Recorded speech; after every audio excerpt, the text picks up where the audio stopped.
Do you often use the same words like good, bad, nice, or very? What if I told you there are smarter words that can make you sound more fluent instantly? Are you repeating the same basic words in English? It's time to sound smarter and more confident. In this episode, we'll teach you how to use simple synonyms and antonyms in daily conversations. Learn new words for good, bad, happy, sad, and more. In this episode of the Duodialogues, we'll help you expand your vocabulary easily. Why expand beyond the basics? Well, think about repetition.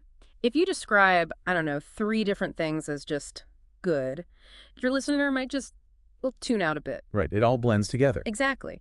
But using synonyms, say excellent or superb, maybe fantastic, it keeps things fresh. It also highlights the specific kind of good you mean. It shows you're actually thinking about it. That makes perfect sense. It's more than just avoiding boredom then. It's about being clearer, more accurate. Precisely. Good is so general. But excellent, that suggests, a high standard. Superb might imply something really top quality, exceptional even. Little differences, big impact. Yeah, those subtle shades let you paint a much more vivid picture. Okay, let's get practical. Give us some examples you can use right now instead of just good.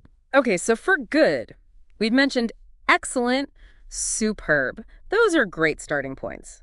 Imagine someone asks how your project's going. Instead of it's good. You could say, it's excellent, actually we're ahead of schedule. See? More info sounds more confident. Yeah, definitely. Or maybe food. Right. Enjoyed a meal? Wow, this is superb. It just sounds more, appreciative than this is good. Easy ones to slot in. Okay, what about the flip side? Things aren't going well. What can we use instead of plain old bad? Instead of bad, maybe try terrible or awful. Stronger feelings.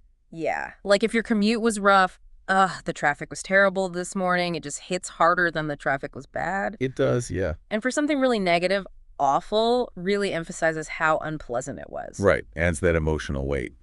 Okay, emotions themselves, happy. What can you use instead of just happy? For happy, maybe consider joyful or cheerful. Nice ones. So instead of I'm happy to be here, perhaps I'm genuinely joyful to be here. It suggests something a bit deeper. Yeah, less generic. Or she seems really cheerful today. It paints a brighter picture maybe than just she seems happy. And if things are a bit down. Alternatives for sad. Instead of sad, you could use upset.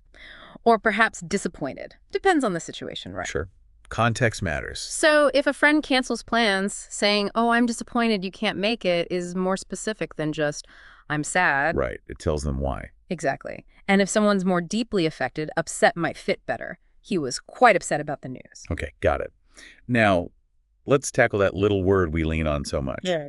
Very. You mentioned replacing it. Absolutely. This is a great trick. Often you can swap very plus an adjective for just one stronger word that already has that intensity built in. Ah, okay. Well, instead of very good, you've got excellent, outstanding, superb, fantastic. Right. Instead of very bad, maybe horrible, dreadful, even atrocious. If you're very tired, chances are you're actually exhausted. Exhausted. And something very small. It could be tiny or minuscule. So find the word that already means very something. You got it. Exactly. It makes your language punchier, more concise, too. Love that.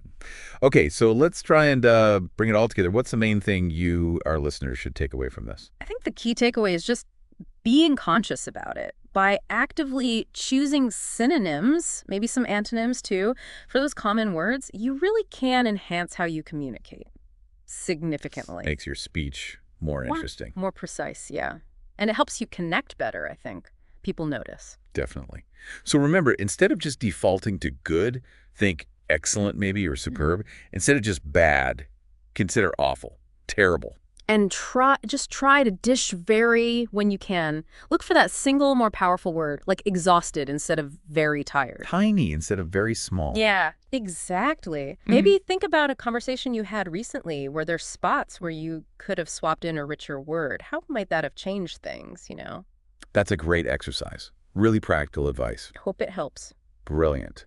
Well, thank you for diving deep with us today. We really hope you picked up some useful tips to boost your vocabulary right away. Yeah. Have fun experimenting with it. Join us next time for another exploration.